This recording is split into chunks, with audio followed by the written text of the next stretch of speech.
Well, what I see is this. I see that we're moving back to the understanding that we need the emanation with the emergence, not throwing out the emergence, but we need the emanation with it. Let me just give you one example.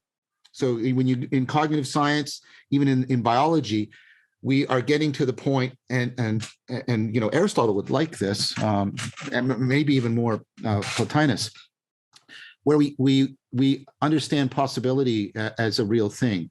So, for example, right, and this lines up with some Eastern traditions. So I'll do this sometimes. I'll put a pencil on the table and I'll roll it. And this goes to like cutting edge work by Alicia Uraro. And I'll ask my students, why did it roll? And they give the standard sort of Newtonian answer, because you pushed it, right? And then I'll say, think. What are you not seeing? Think. And what? I said, it also rolled because there's a flat table and there's open space in front of it, and it has the shape that it has. There are, in addition to causal events, there are constraining conditions that are just as real, and they are as much explanatory of how things operate as the bottom-up causes. So think of a tree. You have all of the events causing the structure, but the structure, why does a tree have the structure it has? Because it increases the probability that a photon will hit a chlorophyll molecule. It's structuring possibility into potentiality, and that's just as much needed to explaining a tree as the chemical events causing it. We need both to explain life, to explain cognition, and more people like Eastman's work. There's a lot of people from sort of the Whiteheadian philosophy of physics are saying we need that even for our fundamental physics, because we can't reconcile bottom-up quantum mechanics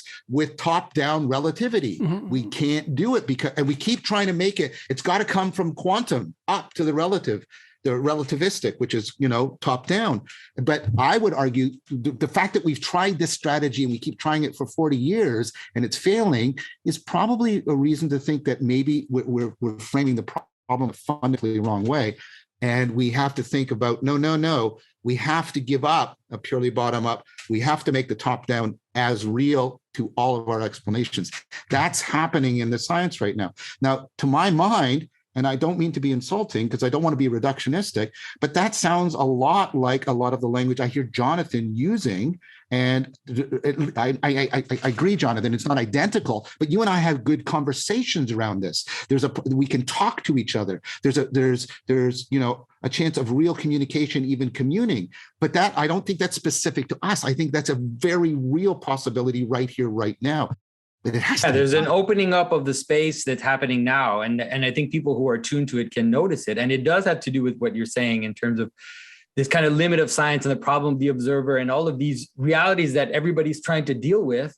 And it's almost like a zeitgeist. And it's interesting because your experience you talked about of being traumatized and then having this separation of the two worldviews, it really is akin to the way I was trying to describe at the outset. Yes, this separation between, let's say, the religious in a very kind of moralistic and legalistic and materialistic way, and this kind of rise up above of these esoteric things that kind of came up in the West, whether it goes into theosophy, into all these different, very, very popular, all the occultists, all of this stuff was very, very popular. We tend to ignore that, but it was extremely, had a lot of effect on culture.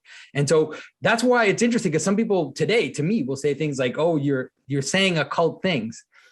Because I'm actually trying to reconnect these things together, right? To reconnect these things that went up too high and these things that went too low into this top-down, bottom-up reality. When you read St. Maximus the Confessor, you really do have exactly that structure that you're talking about. And I think that if you read St. Gregory of Nyssa, and especially the more mystical fathers, I think that, like you talked about pseudo-Dionysius, there are some theologians, right, interesting theologians right now that are positing Dionysius's theory as a solution to the problem of complexity and emergence. Yes. And